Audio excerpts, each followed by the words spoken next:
Friends, welcome back to our channel. Bhavani ఫ్యాషన్కి మీకైతే స్వాగతం.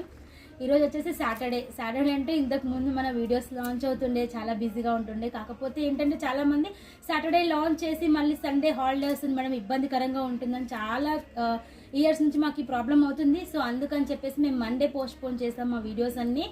అందరూ మండే కాల్ చేయండి. మార్నింగ్ నుంచి ఈరోజు సాటర్డేని ఇప్పుడే అప్లోడ్ చేస్తున్నాం వీడియో. చాలామంది మార్నింగ్ నుంచి కాల్ చేస్తున్నారు, మేడం ఏమైంది కొత్త కలెక్షన్ అని చెప్పేసి. మన వీడియోస్ వచ్చేసి Monday 9 o'clock Sunitha Tharoor YouTube ఛానల్లో రెగ్యులర్గా వస్తాయి. టైం అయితే ఇప్పుడు చేంజ్ కాదు, డే కూడా మనకు చేంజ్ కాదు, అదే డే కంటిన్యూ మనకు వస్తూనే ఉంటాయి వీడియోస్. ప్లీజ్ దయచేసి మాకు సాటర్డే రోజు అడగకండి, మండే అనేది గుర్తుపెట్టుకోండి. ఎందుకు మళ్ళీ చెప్తున్నామంటే గత 3-4 వీక్స్ నుంచి మనం మండే చేస్తున్నాం, అయినా కూడా కస్టమర్స్కి ఒక మైండ్లో ఉండిపోయింది సాటర్డే అంటే భవానీ ఫ్యాషన్ వీడియో అని చెప్పేసి. అందుకని మళ్ళీ ఒకసారి షేర్ చేస్తున్నాను, గుర్తుపెట్టుకోండి ఫ్రెండ్స్. అండ్ వచ్చేసి మీకు కావాల్సిన సూపర్ కలెక్షన్ ఆఫ్